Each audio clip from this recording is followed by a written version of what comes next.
चुनाव का तीसरा चरण करीब आने के साथ ही बीजेपी अपने प्रचार अभियान की धार पैनी करती जा रही है। पार्टी के लिए उत्तर प्रदेश सबसे प्रमुख राज्य है। अब बीजेपी प्रत्याशियों के समर्थन में प्रधानमंत्री नरेंद्र मोदी 4 मई को कानपुर और 5 मई को अयोध्या में रोड शो करने जा रहे हैं।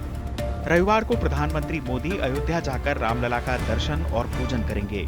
पीएम मोदी 5 मई यानी रविवार को लगभग 3 बजे इटावा पहुंचेंगे और फिर धारूहेड़ा जाएंगे। शाम 7 बजे राम मंदिर में दर्शन करेंगे और 7:15 बजे अयोध्या में रोड शो करेंगे। प्रधानमंत्री मोदी अयोध्या में करीब 2 किलोमीटर लंबा रोड शो करेंगे। अयोध्यावासी प्रधानमंत्री के स्वागत के लिए पूरी तरह तैयार हैं।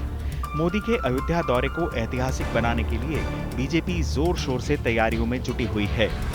चुनाव शुरू होने के बाद मोदी पहली बार अयोध्या जा रहे हैं। पिछले 4 महीनों में अयोध्या में प्रधानमंत्री मोदी का ये दूसरा रोड शो होगा। इससे पहले उन्होंने महर्षि वाल्मीकि अंतर्राष्ट्रीय हवाई अड्डे के लोकार्पण के दौरान भी रोड शो किया था, जिसमें काफी भीड़ उमड़ी थी। प्रधानमंत्री के दौरे से पहले ही अयोध्या चर्चा में है। हाल ही में राष्ट्रपति द्रौपदी मुर्मू ने अयोध्या जाकर रामलला के दर्शन किए थे।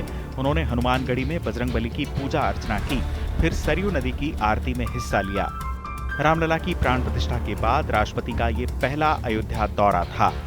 खास बात यह है कि राष्ट्रपति का अयोध्या दौरा ऐसे वक्त हुआ जब विपक्ष उनके आदिवासी होने का मुद्दा उठा रहा है। पिछले कई दिनों से राहुल गांधी और मल्लिकार्जुन खड़गे से लेकर अखिलेश यादव तक अपनी चुनावी सभाओं में ये इल्जाम लगा चुके हैं कि राष्ट्रपति को अयोध्या में रामलला के दर्शन नहीं करने दिए गए क्योंकि वो आदिवासी हैं। आरोप लगाया गया कि बीजेपी के नेता दलितों और आदिवासियों के साथ भेदभाव बरतते हैं, इसीलिए राष्ट्रपति को प्राण प्रतिष्ठा के कार्यक्रम में नहीं बुलाया गया। हालांकि इस मामले में राम जन्मभूमि तीर्थ क्षेत्र ट्रस्ट के महासचिव चंपत राय ने राहुल गांधी पर निशाना साधा है। उन्होंने राहुल गांधी के बयान को भ्रामक, असत्य और समाज में भेदभाव पैदा करने वाला बताया है। मुझको ये कहना पड़ा कि उन्होंने तथ्यों की जानकारी नहीं की। समाचार पत्र ने भी तथ्यों की जानकारी नहीं की।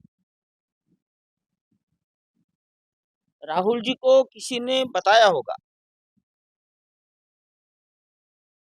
उस बताने वाले व्यक्ति ने भी तथ्यों की जानकारी नहीं की।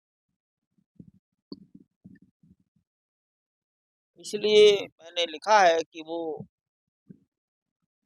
वक्तव्य का भाग जो अयोध्या से संबंधित है, रामलला से संबंधित है, वो असत्य है, निराधार है और भ्रामक है, भ्रम फैलाने के लिए किया गया। चंपत राय ने बताया कि राम जन्मभूमि मंदिर में प्राण प्रतिष्ठा के अवसर पर अनुसूचित जाति, अनुसूचित जनजाति और अन्य पिछड़ा वर्ग समाज से जुड़े हुए संत, महापुरुष और अनेक लोगों को बुलाया गया था।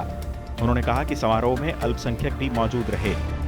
प्रधानमंत्री मोदी के अयोध्या दौरे के साथ ही बीजेपी की कोशिश चुनाव के बचे हुए चरणों में एक बार फिर राम लहर को हवा देने की होगी। चुनाव आज तक।